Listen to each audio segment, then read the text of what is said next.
5 tahun. Unggahan status Facebook diduga milik Peggy Setiawan tersangka kasus pembunuhan Vina Cirebon viral.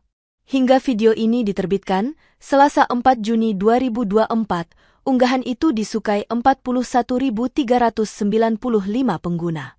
Ketika kau merasa lelah dan seakan ingin menyerah, ketahuilah bahwa sesungguhnya pertolongan Allah Subhanahu wa Ta'ala hanya berjarak antara kening dan sajadah remaja Muslim, tertulis pada 15 Mei 2020.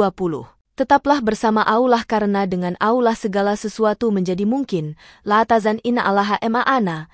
Jangan bersedih sesungguhnya Allah bersama kita. Tertulis pada 5 Juli 2020.